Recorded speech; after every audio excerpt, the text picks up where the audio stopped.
Bismillahirrahmanirrahim. Assalamualaikum warahmatullahi wabarakatuh. Okey, baik, murid-murid, kita akan lihat tentang peratusan objek.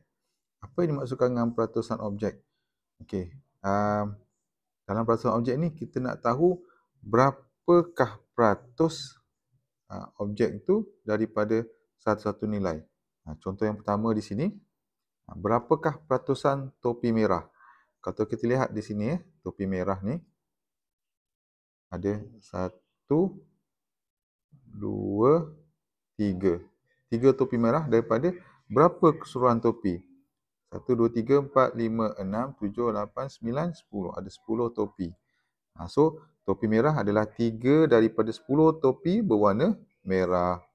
So, dari segi pecahan tu, 3 topi merah, 3 per dengan keseluruhan topi adalah 10. So, peratusan topi merah kita nak kira. Okey, seperti yang kamu dah belajar sebelum ni, peratus adalah singkatan dari perkataan per seratus. Ya. Peratus. Ini sebenarnya kita boleh pecahkan kepada per seratus. So, kita jadikan bawah tu 100. So, 10 ni, kita nak jadikan dia 100, 10 darab 10. So, dapat 10, 100. Bila bawah darab 10, atas darab 10, 3 darab 10, dapat 30. So, 30 per 100. Jawapan dia adalah 30%. So, peratusan topi merah ialah 30%. Okey, kita lihat bilangan buku yang dibaca dalam sebulan. Ada nama Vignesh, Darren, Aimee, Sharon. Okay, masing-masing baca bilangan buku yang berlainan. Vignesh baca 14, Darren baca 11, Aimee baca 12, Sharon baca 13. Jumlah keseluruhan adalah 50.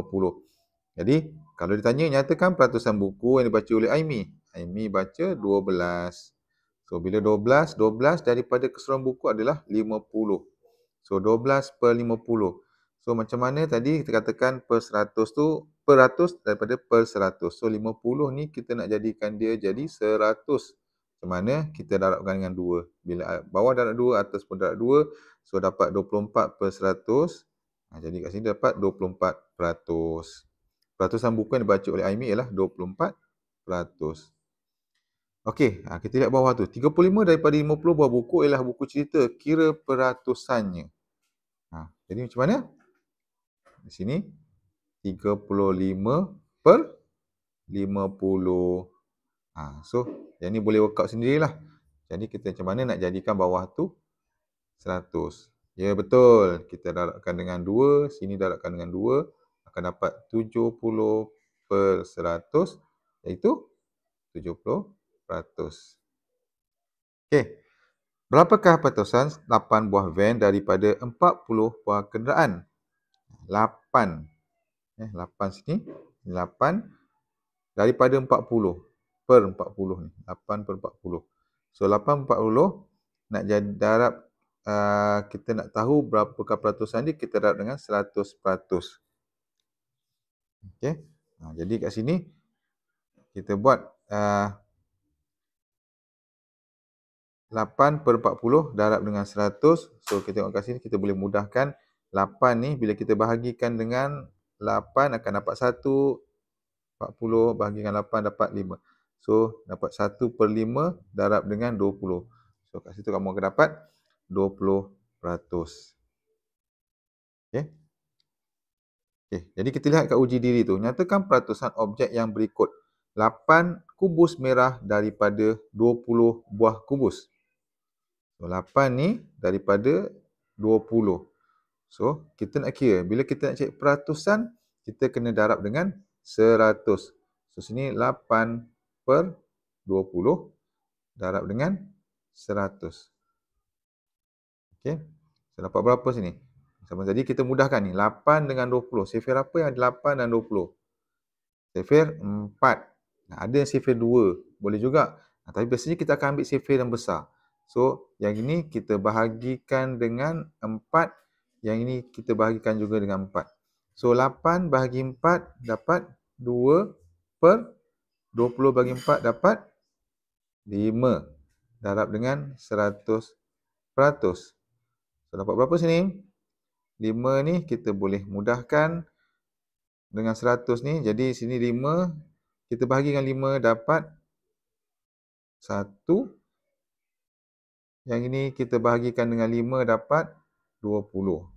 So 20 darab 20, 2 darab 20 iaitu 40 per dengan 1. So kat sini adalah 40%. 17 keping duit shilling 50 sen daripada 25 keping duit shilling. Ni ada tricky ni, ada 3 nombor sini. 17, 25 dan juga 50 sen. So dia kata 17 keping duit shilling 50 sen daripada 25 keping duit shilling. So dia adalah 17. Yang mana yang mengelirukan?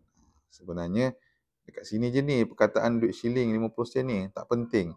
So kita nak kira peratusan dia adalah 17 per dengan 25 darab dengan 100. So, ini cuba selesaikan. Okey, so sini bila dibahagikan dengan 5, kamu akan dapat 5. Ini bahagikan 5 dapat 20. Ini boleh bahagikan dengan 5, dapat 1. Ini bahagikan dengan 5 dapat 4. So 17 darab 4 dapat 68. So jawapan dia adalah 68%. Okey, baik. Itu untuk mengira peratusan daripada satu-satu nilai.